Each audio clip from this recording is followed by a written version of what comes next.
এই যে এটা কি এটা কি এটা কি এটা কি এটা কি এটা কি ছিল? এই ঘটনা দেখে আমি পুরো হতাশ হয়ে গেছি। বাংলাদেশের টপ কন্টেন্ট ক্রিয়েটরের মধ্যে এখানে দুইজনই আছে, রাকিব হোসেন এবং মিথিলা রহমান। আর অথৈত রাকিবের স্ত্রী, যতটুকু আমি জানি, কারণ তাদের ভিডিও আমি খুবই কম দেখেছি।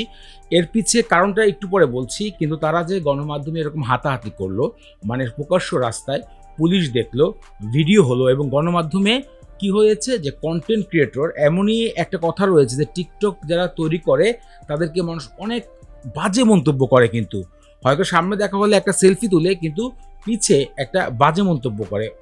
অন্তত দেখা যায় যে ইউটিউবে যারা কন্টেন্ট ক্রিয়েট করে, ফেসবুকে কন্টেন্ট ক্রিয়েট করে, তাদেরকে একটা সম্মান দেয় অন্তত।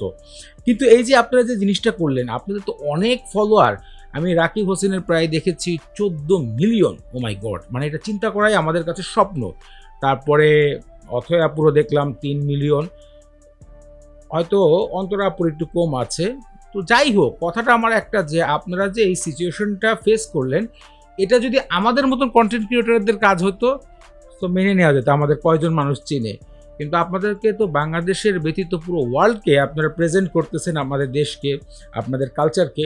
সো আপনাদের এই জিনিসটা করার আগে আমার মনে হয় হাজার ভাগ চিন্তা করা দরকার ছিল। হ্যাঁ, আপনাদের যদি পূর্বের কোনো সমস্যা থাকতো, পূর্বের কোনো ঝামেলা থাকতো, সেটা কিন্তু আপনারা সোশ্যাল মিডিয়াতে বা আপনারা বাইরে গোপনে কোথাও সলভ করতে পারতেন। কিন্তু আর আপনারা এভাবে রাস্তায় এসে মারলেন, এবং একজনকে গায়ে হাত দিয়ে সে আবার অজ্ঞান হয়ে গেছে, সেটা আবার মেডিকেল যাচ্ছে, মামলা মোকদ্দমা অনেক কিছুই হবে, এটা আমি জানি।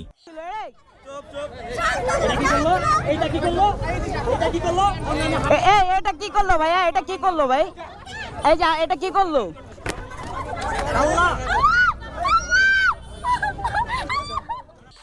লাস্ট পর্যন্ত যে রেজাল্টটা হবে সেটা তো আপনাদেরই খারাপ হলো।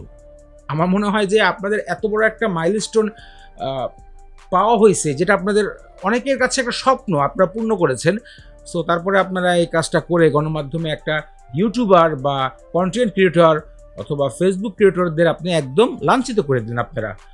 অন্য কথা তো বাদই দিলাম। এখন একটা কথা বলি, যে এর সম্বন্ধে ভিডিও আমি দেখি না কেন। আমি সাধারণত একটা কথা বলি, যারা ফ্যামিলিকে সামনে নিয়ে এসে ভিডিও কন্টেন্ট তৈরি করে, সেটা আমি একটু কমই দেখি। এটা আমার ব্যক্তিগত অনেক মতামত আছে, সেগুলো আমি কোনো সময় বলতে চাই না। যার যার মতামত ব্যক্তিগত, তারা মনে রাখাই ভালো। সো এই জন্য আমি রাকিব হোসেনের কখনোই ভিডিও দেখি নেই। হয়তো 2-1টা ভিডিও, কয়েক মিনিট দেখা হয়েছিল, 2-1টা ভিডিও। যখন দেখলাম তার ওই যে লাইফ স্টাইল নিয়ে ভিডিও করে, তখন আমি সরে যাই। যেমন লুগাল পরে ভিডিও আমি এখন আর দেখি না। এছাড়াও বাংলাদেশ অনেক আছে। হ্যাঁ, ভিডিও দেখি না বলতে যে এমন না যে আমি কোনো কাপলের ভিডিও দেখি না, পেটুক কাপলের ভিডিও দেখি, কোদালাক্সের ভিডিও দেখি। তবে সাধারণত যারা শুধু লাইফ নিয়ে ভিডিও করে, তাদেরটা আমি অত একটা দেখি না। তো যাই হোক, কথা হচ্ছে আমার এখানে যে আপনারা যে কাজটা করেছেন, সে কাজটা কিন্তু অরিজিনাল কন্টেন্ট ক্রিয়েটরদেরকে আপনারা ছোট করেছেন। যেহেতু আপনারা অনেক বড় কন্টেন্ট ক্রিয়েটর, তাই আপনি আপনার দেশকে ছোট করেছেন। যে বাংলাদেশের যে কন্টেন্ট ক্রিয়েটররা রয়েছে, তারা আসলে ইউটিউব ভিডিওতে একরকম, কিন্তু ইউটিউব ভিডিওর বাইরে অন্য মানুষের মোবাইলে আরেক রকম। সো বিষয়টা আমার কাছে খুবই খারাপ লেগেছে, আজকে এই জন্য কথা বললাম। হ্যাঁ, আমি জানি এই বিষয়গুলোকে নিয়ে মামলা মোকদ্দমা হবে, আইনি লড়াই হবে, এবং এই জিনিসটা যে কতটা জগাখিচুরি হবে, সেটা আমরা আস্তে আস্তে অনলাইনে বিভিন্ন নিউজ পোর্টাল থেকে দেখতে পারবো। এখন কি করবেন আপনারা?